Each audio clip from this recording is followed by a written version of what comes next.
Coming up on the Get Lean, Eat Clean podcast. Focusing on the nutrition stuff, it's like, yeah, it's helpful because it's a quick win, but people get so focused on it, like so focused on the food, so focused on like the lab results. And I'm over here like, no, let's focus on your body. Like, how can we reduce your stress? How can we start to regulate your nervous system as fast as possible? Because that's going to actually make you feel a lot better if you feel more regulated in your body. And you're not going to be responding the same way to all the stuff, all the overwhelm that's going on in your life. Like, once we can get a regulated nervous system, the body can heal faster.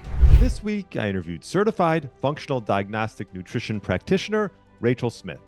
She helps people with autoimmune diseases, mold illness, hormonal imbalances, and gut issues. She uncovers the root cause of health issues with functional medicine lab testing, and then uses customized nutrition and lifestyle coaching to help people thrive again. We discussed Rachel's health journey, overcoming autoimmunity, gut health, the importance of minerals, Rachel's elimination diet, and her one tip to get your body back to what it once was. Really enjoyed my interview with Rachel. I know you will too. Thanks so much for listening and enjoy the show. All right, welcome to the Get Lean, Eat Clean podcast. My name is Brian Grin, and I have Rachel Smith on. Welcome to the show. Thanks for having me on, Brian. Yeah, thanks for coming on. I found Rachel. She's a FDN practitioner like myself, and listened to her on another podcast. God, I'd love to get her on and talk about all things FDN and autoimmunity. I know that's an area that you've sort of focused on. And just to let the audience know what was your journey into FDN and becoming a practitioner and then helping others. Yeah. You could give the short version. It's okay. Every podcast, I think, how can I make this shorter and shorter? No, I want to give the real version. So I was always sick, like my whole life, even straight out of the womb. Pretty quickly as an infant, was hospitalized with pneumonia. So had lots of lung issues growing up, wound up then having a lot of digestive issues, stomach always hurt, just little things like that. Always was in and out of doctor's offices. And to me, it became normal to be doing that stuff. And then in my teenage years, was getting into bodybuilding, weightlifting, sports, things like that. Started to kind of learn about like protein powders and diet changes and things. And I remember at a certain point, I took dairy out of my diet and my so-called athlete's asthma went away and my stomach started to feel better. So that was the first time I really started to make a connection between diet and lifestyle and how I was feeling, and realizing that I could possibly feel a lot better than I was. And then as I was approaching my late teens, getting into my 20s, my health was just a complete train wreck, like heart palpitations, hair falling out. I lost my period for 3 years at one point, panic attacks, anxiety, all the things started to come on. And again, I found myself in and out of doctor's offices, in and out of hospitals. And everyone kept telling me, like, your blood work is normal. There's nothing wrong with you. Maybe you just have some anxiety, all the things that they say. And one night I wound up getting admitted to the hospital for my heart palpitations. And the doctor said, we have to do exploratory heart surgery on you. And I was so scared. I said, okay, I don't know what's happening. Maybe there really is something wrong with my heart. Come out of the surgery, absolutely nothing's wrong. So that was the tipping point for me. I was super upset that I had just been going through this vicious cycle. And I found a Hashimoto's and thyroid specialist who was a functional practitioner in Florida, where I was living at the time, because through my own research, I thought it was thyroid related. Went to this functional practitioner. He did all these different lab tests, food sensitivity tests, gut testing, all these things I'd never seen before. And what do you know? It turns out I had Hashimoto's, which is an autoimmune disease of the thyroid. So I immediately started changing my diet, started changing my lifestyle. He had me on all these supplements, all these different things. I got really curious. I then hired an acupuncturist. I started hiring other holistic practitioners. And very quickly, as I was changing my diet more and more, those symptoms started going away. And after that, my whole life changed. The more work that I did, the better my body healed, the better I felt. And I felt so inspired by this that I wound up leaving my job in corporate America and going back to school to study. Actually, I went a pre-med track into medical school, but then wound up switching to become an FDN as I was in medical school. And so happy that I did it because now I have worked with hundreds of people with autoimmunity, chronic illnesses, mold illness, Lyme disease, all sorts of different very challenging illnesses that conventional medicine often tells us that there's no solutions for. And we're able to get people to a place where their autoimmunity is in remission, or they're just, able to get their life back and feel healthy and vibrant again. Yeah, what a journey, huh? And I know and now you're practicing out of Austin, Texas, right? I'm online, so Yeah, I anywhere. work with people. I mean, I'm living in Austin now, yes, Yeah. but I've worked with people in Europe actually, and a few people in Canada, but mostly people spread across the United States. And I mean, we talk about autoimmunity, which I think is like this blanket term that gets thrown around that is almost like it's like uncurable sort of thing. People Yeah. are just like stuck with it. What would you say as far as autoimmunity and obviously you've helped a lot of people overcome that. Can most of autoimmunity be overcome? I believe so. I believe that most diseases, unless you were born with something, if you're getting something later on in life, most of this stuff can be, I don't want to use the word cured, but Right. your symptoms can be alleviated, right? We can get your body to a totally different place, whether that's getting rid of all of your symptoms or getting rid of 75% of them and just making you be able to live your life again. It's totally possible. It's just so many different components, right? It's figuring out why did you get sick in the first place, working on some of those internal factors. Maybe there's pathogens that are involved, maybe there's environmental toxins, and then there's all the lifestyle stuff that has to come along with that. And with the like environmental toxins, like what type of testing do you do with your clients to help sort of, find out, what's sort of causing the issue? Yeah. I like to do GI map testing is not necessarily for environmental toxins, but that's looking Right. at gut health, which is very, very important with autoimmunity because anybody who has autoimmune issues is usually going to have leaky gut and different pathogens going on or dysbiosis in their microbiome. I like to do organic acids testing, which is looking at it's like 76 or so different markers that are looking at neurotransmitters and mold and yeast in the gut, which part of that can be environmental, antioxidants, vitamins, mitochondrial health. I like to look at the HTMA, which is a hair tissue mineral analysis. This is looking at 3 months worth of data of heavy metals. That can definitely be environmental, as well as minerals. Not for everybody, but for a lot of people, just because I tend to get these clients in the door, is mycotoxin testing to look at the mold toxins that could be coming from somebody's home or work or car. And let's see what else. I mean, we do general like blood testing as well. Okay. So pretty much start for the most part, for most clients, you'll start with like the gut and then work from there. Yeah. Yeah, pretty much all of those that I listed, except the mycotoxin testing is on an as needed basis. Maybe share like a client testimonial or someone that you've helped with recently that maybe's had some autoimmune issues and you help sort of get them back to maybe what they were. Yeah, the person that's coming to my head first is let's call her Jessica. That's not her Use name, it. but let's call her Okay. Jessica. And I'm still working with her. We've been working together for like over a year now, which that's not typical. Usually with my clients, we work together for 6 months and they're like, I'm feeling awesome. I'm good to go.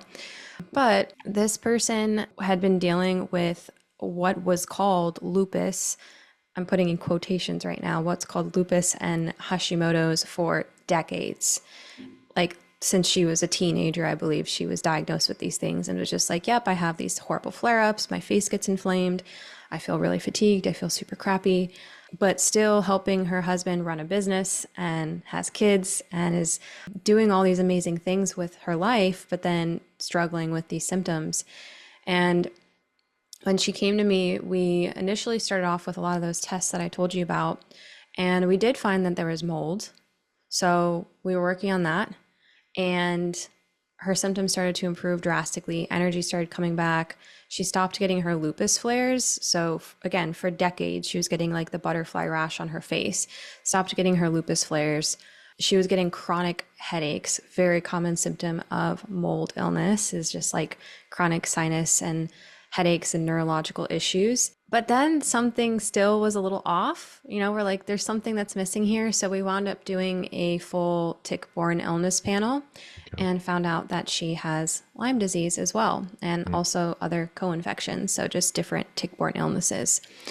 And we have been working on that. So that one does take a little bit longer to get rid of, but at this point, she has all of her inflammation down. She's lost weight for the first time in decades. Again, she's not having these lupus flares. She has energy. She's working out again. She's able to take care of her kids differently and show up at work differently. So she has had a total turnaround, and we're still doing a little bit of work on that. But yeah, and I put the quotations in the lupus and stuff because, again, these are just symptoms that we are classifying as a disease, when in reality, what was triggering that for her? It was tick-borne infections and environmental toxins. Yeah. And as far as supplements, do you utilize supplements quite a bit with your clients? And if so, what are some of your go-tos as far as Sure. So I believe that the lifestyle stuff is so important, right? Sometimes that can get somebody feeling 50% better just with dietary changes and lifestyle changes. And if somebody has any sort of chronic infections like Lyme, pylori, parasites, maybe they have mold, that stuff does need supplements pretty much no matter what. So that will really push that person from feeling 50% better to 80, 90% better, and so on. As far as types of supplements go, I do not use any type of the cookie cutter packages is what I like to call them. I'm not going to call it any brands or anything, but there's, follow this protocol, steps 1 through 9, and you're going to feel great. I think that's not looking at someone's bio-individuality. So I go through Full Script, which is an online supplement dispensary where, we can give clients a discount on there to help them out. And I will pick and choose the things that I think are going to be most beneficial for them based upon maybe if they have allergies, sensitivities, their lab results, and what do they need to help them get better. I see. And I know you mentioned with testing minerals, what's the importance of minerals when it comes to perhaps overcoming autoimmunity? There's the common saying, minerals are the spark plugs of our cells. So we need them to live, right? We can't live without minerals in our bodies. We're completely made up of minerals along with bacteria and different things. And some things that I see commonly with people with autoimmune issues with minerals would be, one, really low potassium. This seems to be very, very common. I think people are starting to understand that salt is not bad, so sodium levels might not be terrible, but I think potassium is really not spoken about enough. And a lot of our minerals, calcium, magnesium, sodium, potassium, when our body is under a lot of stress, whether that be mental, emotional stress or the stress from the internal pathogens or the environmental toxins, our body is going to perceive all of that stuff as stress, along with people get stressed about being sick too, right? It's like this vicious cycle. So that stress will induce an elevated release of these minerals, or we're burning through the calcium, magnesium, sodium, potassium a lot quicker. And those are so vital to our bodies. So a lot of people will be super low in minerals. They'll be burning through them because they're super stressed. Again, looking like a pattern of having low potassium or low magnesium, for example. We need certain minerals for certain organs. So potassium is really important for our energy. It's really important for our thyroid as well. I see a lot of people with Hashimoto's and thyroid issues having very low potassium levels. Also, calcium is another one that we'll see issues with, where people have what's called a calcium shell. And are you familiar with, do you use HTMA testing? I haven't yet, no. Okay. Yeah. So calcium. The hair mineral. Yeah. Yeah. Yeah. I've done a hair mineral test through, this is before FDM, and now I'm drawing a blank on the name of the company, but I've done it once before. Anyways, go ahead. I'm sorry. Yeah, no, you're good. I see calcium shells a lot with people who usually their symptoms will be low thyroid symptoms as well. A lot of fatigue and apathy and some aches and pains in the body, low energy levels. And this calcium kind of gets built up in the nervous system. And this can be from a lot of past trauma, a lot of stress. It could be from things like hard water or taking supplements improperly, like taking boatloads of vitamin D without K2 or taking boatloads of calcium and not needing it. So those are some common patterns. Obviously, we could talk like all day about minerals, but I'll Okay. pause there for a Hmm. second. And what about any dietary approaches that you sort of go to? I mean, nowadays it's like everyone's inundated with like different diets and different ways of eating, from carnivore to vegetarian to this pro-metabolic sort of. If I just had Kate Deering on the Mm-hmm. show, which actually sort of is something that think is, I think it's a good balance, the pro-metabolic sort of way of eating. But some people find other ways that they enjoy. But I'm curious your thoughts on any dietary approaches. Yeah. So since my clients are coming to me with autoimmune diseases specifically, or they're presenting with a lot of symptoms that are similar to what one might look like, I like to use an AIP diet if possible with people for at least 3 months. Autoimmune And protocol. Yeah. Yeah. the autoimmune protocol, right? Okay. And take them through that. I provide them with lots of recipes and handouts and all of that stuff. I know it can be very confusing and stressful for people, but I really try to help them add in more produce and organic veggies and talking about adding in more clean meats and, animal proteins. And so they'll do that for a few months. And then after that, we'll do a very slow introduction process where we're testing out specific foods with their body to see how they're reacting to them. Are they having a reaction if they eat tomatoes again, or if they eat eggs or rice or something like that, which are some of the things that we've taken out. And many people, almost everybody, finds at that point that they're so much more in tune with their body and they're able to kind of find their own eating plan after that, right? So some people might never be able to eat eggs again and they've been sensitive their whole life, but many people can heal a lot of those food sensitivities because we've worked on healing the gut during that time of taking some of those foods out. And so my goal for people is to get them eating a more diverse diet where it's including animal proteins, a lot of produce. I don't eat grains and legumes specifically. I might have them every once in a while if I'm going out to eat with somebody and there's not a lot of options, or I want to have some sort of treat that has it in it. But I kind of leave that to people to figure out themselves because I want them to feel autonomous and like, okay, I know what my body likes to consume. Yeah. And just so people know, the autoimmune protocol, is that pretty much just taking out like the largest offenders, like things that could possibly cause inflammation? Yeah, there's a lot of different reasons for different ones, but you're taking out legumes, grains, nuts, and seeds as well. Hmm. Nightshades, which is like a lot of spices, and tomatoes and eggplants. You're taking out, technically, chocolate is in the legume category and coffee too, but a lot of people forget about those. So I gotta say them. We take out eggs too. So essentially, it's like, and dairy. Essentially, it's meat and produce, Mm. right? It's like super simple. You could do a lot of coconut products for some of your fats, or like avocado products for some of your fats, and healthy fatty meats.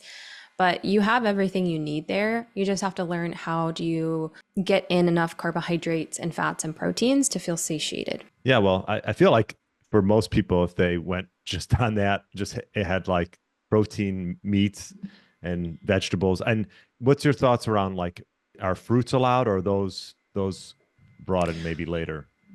Fruits are totally allowed. Fruit's Okay. okay. The 'Cause- only problem with fruit is if somebody was eating like a lot of dried fruit can be super high in sugar. And I would say most people I see have a candida overgrowth. So Mhm. candida overgrowth is we all have this fungus in our body, this yeast candida. It's fine. It's lives symbiotically with us, but when it overgrows, it causes a lot of different symptoms. And so in order to reduce that, there's a lot of things to deal with heavy metals and supplements to kill the candida and many other things involved in that. But we want to reduce sugar a little bit because yeast likes to eat sugar. So if somebody is trying to get rid of their candida, we will do lower, like, okay, let's not do the dried fruits right now. Let's not eat a bunch of bananas every day. That's super high in sugar, but maybe instead let's do green apples, berries, kiwis, some things that are, you can still have your sugar, you can still have your fruit, but let's keep it on the lower end for a few months. And what percentage of your clients come in with perhaps like parasites, and and what type of protocols would you do for someone like that? I think a lot of people have parasites. I think I don't even know if it's possible to really get rid of all the parasites in our bodies like all the time, right? It's like, how Right. can we actually do that? We're exposed to so much constantly.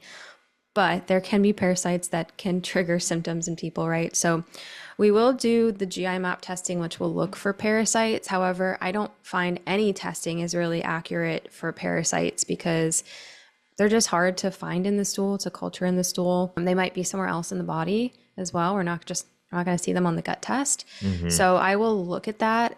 If something pops up, awesome. We know exactly what we want to target. If something doesn't pop up, but they have things like anal itching and teeth clenching and bloating and other digestive issues, and maybe they've never treated for or taken anything for parasites before. Maybe they've traveled a lot. Like, okay, let's give you something for a month or a few months for parasites while we're doing your other gut protocol to help get rid of that potential bug in there that could be bothering you. So it's going to look different depending upon the symptoms that are coming up and if we're seeing something on a gut test. Got it. Got it. And I noticed on your website you have a 4-day reboot plan. Is that what's, maybe give the audience a tidbit of what If that's? they want a little freebie. Yeah, I have a few different things out there, but I have that. That's a 4-day plan that there's some other holistic health and lifestyle tips in there. And then there's also the 4-day of recipes. Hmm. So those recipes are autoimmune friendly, paleo friendly, for dairy-free people, gluten-free people, all of those people, they can have all of those meals on there. And it's really just meant to help you see what it feels like to reduce that inflammation. And usually that can increase energy. And so giving you a little bit of a taste of what the nutrition plus some lifestyle changes can do for you. Well, yeah. And we'll put links in the show notes for that. Another good question I like to ask, I think it's a good question, is what's like one thing you've changed your mind on over the past, let's say, 5 to 10 years? One thing I've changed my mind on, food sensitivity testing. I used to do food sensitivity testing Is that the and MRT? Is that the MRT? I've done a lot of different ones. I've Okay. done other random ones on myself. I've done I used to do the MRT on people when I first started doing FDN. I've tried some other tests on people as well. And yeah, I find that my approach of just doing the simple, like, here's the straightforward plan for you to follow instead of me analyzing, like, oh my gosh, you also can't eat like apples right now and broccoli and this and this. And they're like, but wait, but I don't feel bad when I eat that food. Mhm. So I don't think they're always accurate. And since we can heal a lot of food sensitivities instead of making someone fear some of the healthier foods, I just focus on taking out, like you called it before, those big offenders. And then also tuning into their body, like, hey, if you do eat broccoli and it makes you super bloated right now, let's not have the broccoli for a couple months and see how you respond later on. Okay. So you've changed your mind on food sensitivity testing and just gone to sort of a basic protocol to eliminate the big offenders and see how they react from that. Yeah. Nice. Anything Good else? question. I'm No. sure Yeah. that there's gonna be things that will pop up in my head. I'm trying to think. I'm sure there's so many things.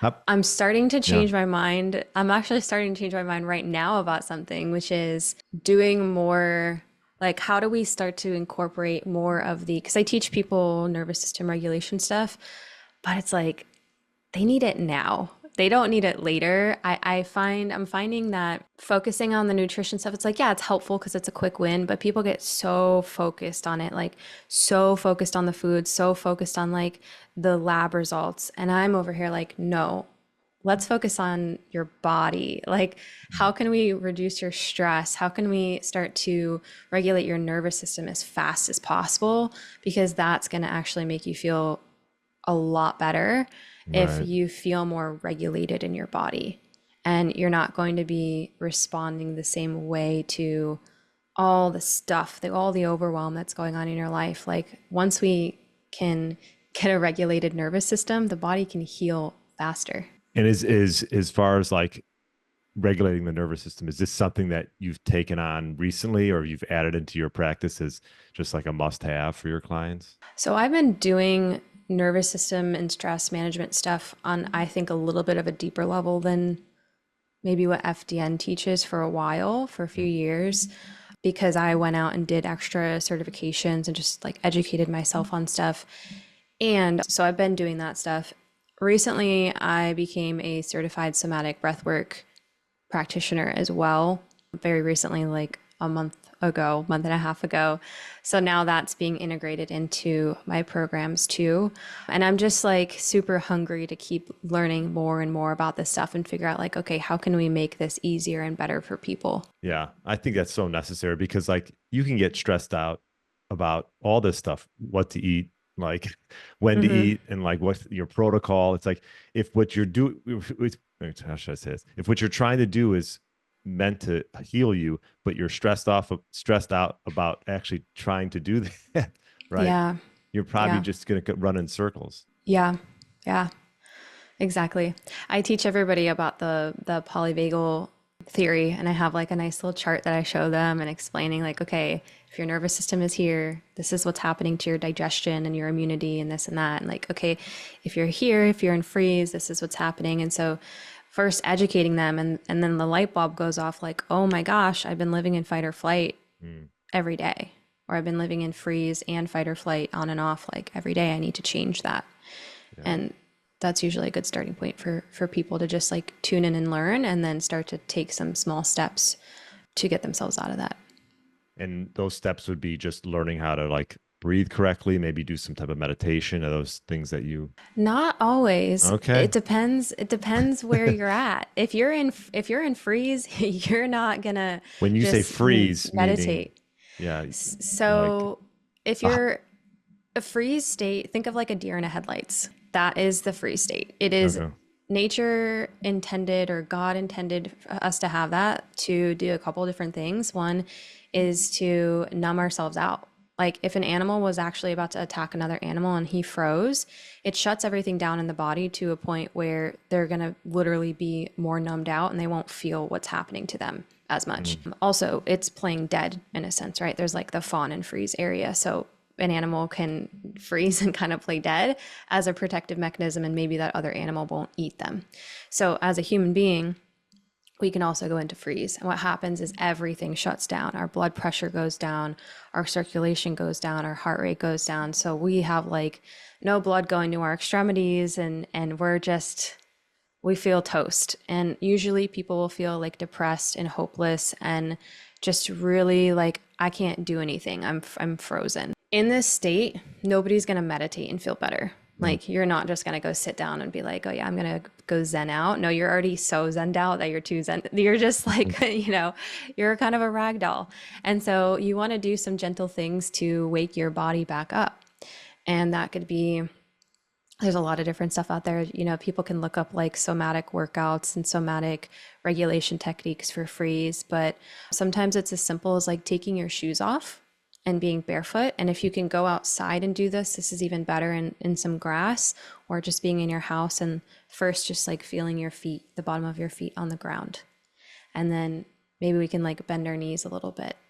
And then can we squeeze our bodies, start to squeeze our extremities and go put pressure on our head and on our neck and on all of our limbs and our body and start to bring some aliveness back into it. Put a hand on the heart, feel your heart beating like, okay, I'm here, I'm safe, I'm alive. Taking some deep breaths, bringing your vision to your peripheral area, because when our vision is just straight focused, we're in that freeze or fight or flight. So when we open up our vision and we have like a good peripheral view, it's signaling safety to the body. And then you can kind of start to do more movement, right? Like starting to move the wrists, starting to shake the wrists and the arms a little bit. And eventually, if you can get yourself to a nice like bounce or a shake, you're going to start to feel a lot better. But that's like for the freeze people, right? And if we're got it. in a fight or flight, our body is anxious, we're worried, we're freaking out, we're we're kind of in like this when I don't know what I should do right now state. Hmm. And here, shaking actually is really good. There are other things that like tapping, EFT, emotional freedom technique. Those are a couple things that can be helpful for those states. Got it. Okay. Yeah. I like asking guests about like their routine. Like, what do you have a Mm. morning? Yeah. Do you have a morning and evening routine that you like to share? Yeah, I wish I could give you like a cool a cool routine. I used to have a really good one, but as my body healed, now I'm in flow. So some mornings, some things that are consistent for me is like I'll wake up in the morning and I will go hydrate with a certain blend of supplements. So I'll do creatine, key on amino acids. I'll put some electrolytes in there, like adrenal cocktail and some other minerals, Well, and inositol. And that's like what was my what was the last thing? myo-inositol. Okay. Yeah, for, hormones, for blood sugar regulation, all of that. So I'll have my little blend. I'll drink that. A lot of times I'll go drink it outside, like go to my backyard in the grass, barefoot in the grass, have the sun on my face, get that sunshine exposure. And then I'll either like go on a walk or sometimes I'll go on a run. Like this morning I went on a run. Kind of depends upon where I'm at with my cycle because hormones, they Hmm. dictate women's lives. Hmm. So I'll do that. And then in the evening time, I will do something that's like winding down. So once the sun sets, I'll turn on my red lights. I have the Bond Charge blue light blocking bulbs, so I'll turn some of those lamps on, and then I have like some Himalayan salt lamps I'll turn on so that I'm not blasting myself with artificial light. I have a Therasage sauna, which I love. So I'll do that a few times per week. And if I'm doing that, I'll do like a Joe Dispenza meditation in the Therasage. So I'll like really zen out in there and sweat for a while. The nights that I'm not doing that, I might read a book or I might just like go with the flow and do whatever feels good. Nice. And as far as resistance, do you do like do you just run or do you do resistance training as well? Or Resistance training. Yeah. yeah, and your Muay Thai. I used to, I mean, I've Yeah. done my Muay Thai on and off for years now. Yeah, I am a big weightlifter. I am actually not a runner, but I'm trying to become a runner. So I'm a little slow right now, but I'm about to join. I want to try and join some run clubs in Austin and see how that goes. I did competitive weightlifting in high school. Mm. Florida offered that for people in high school. I know not all states offer that, but that is where I developed my love for weightlifting and just became obsessed with it. So like weight training is always a thing for me, a few times per week minimum. Yeah, I used to do Muay Thai too when I was in high school for years. And then at one point I taught these, what was it called? Strike Fit. Taught Strike Fit classes, which was a blend of like Krav Maga, Mm. but I was also allowed to combine my Muay Thai skills in it, plus like hit workouts. Well, So that's I did cool. that for a little bit actually while I was in the FDN program and I was doing my certification. Yeah, I've never been a big runner, so like Muay Thai was like my way of, I guess, cardio, if you want to say, but self-protection. Yeah. Yeah, I love doing. I don't do it as much anymore. I'm not like 25. You're young, but I'm not. I'm not my 20s anymore. Well, I don't do it anymore either, even though I think it's so cool and I love it. It's just, I'm scared of being hurt, to be honest. And a lot of these places, they don't have the best regulation. They're not like watching you spar with a man and like making sure that the man's not going to hit you in the face, which they Mhm. will. It's not good. So my thing is dance. I Oh, I cool. love West Coast swing dancing. I love all sorts of different dancing styles, and that is also cardio to me. So it's a Oh, fun yeah. way to get some movement in. And I'll ask you this question. What one tip would you give an individual that's maybe looking to get their body back to what it once was 10, 15 years ago? What one tip would you give that individual? I would say don't label yourself with your disease. Like if you keep focusing on it and thinking like, yeah, I have Hashimoto's and like or lupus or whatever, and like I can't do all these things. Usually that's going to keep you in that mindset of associating yourself with that disease versus like having the hope and knowing that you can actually heal and get better. So one, it's just kind of a little bit of a mindset shift. Mm. And two is keep looking for the right person to help you because there are so many people out there. And if you can't afford that, then definitely listen to all of these podcasts and get all the free resources you can. It's going to take a little bit, maybe take a little bit longer of a journey, but use those resources, do all the lifestyle stuff first. And then if you're still needing support, find a really good functional practitioner and they will be able to guide you to the finish Promised line. land, to the promised land. Yeah, yeah. I, And it's I, all and it's yeah. and the last thing it's like it is a lifestyle though. There isn't like a finish line, right? I don't know if there is a Right. promised land. It's like we're all doing the people who started doing healthy things for themselves because they got sick, we're still doing them to keep ourselves from being sick, and because we've learned that we have to enjoy these things. Like, you have to enjoy the process of like getting in the sauna and meditating or eating healthy foods, because there isn't going to be a day where you just wake up and like, oh, everything's gone and I can go back to eating unhealthy foods again and like eat McDonald's. Like, it's just not how it works. So just learning to accept the journey and the lifestyle changes along with that. Yeah, no, I agree. I mean, making it a lifestyle change is important. And that's why, like you said, having a coach to like get you on track. Because a lot of times people will start something and then stop it and then keep Yeah. going back and forth. But if you have someone to hold you accountable, then at least you can get you on track for not a week or 2 weeks, but like you said, like at least 6 months. Yeah. Yeah, to start Yeah. seeing. Yeah. Great. You got to build momentum, right? Well, this was great, Rachel. Best place for people to find you? Natural Health Rising everywhere. So naturalhealthrising.com, Natural Health Rising on Instagram, TikTok, YouTube. I have a podcast, the Natural Health Rising Oh, podcast. Yeah. I respond to my messages on Instagram if anybody ever needs to reach out to me or has any questions.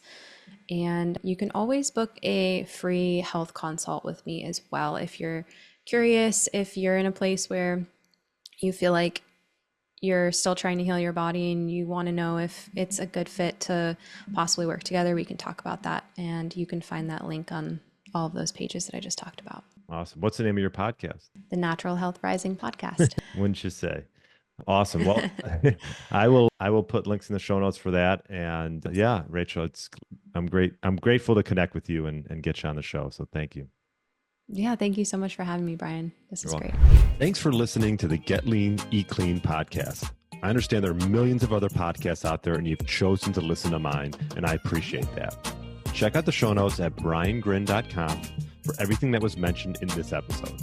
Feel free to subscribe to the podcast and share it with a friend or family member that's looking to get their body back to what it once was. Thanks again and have a great day.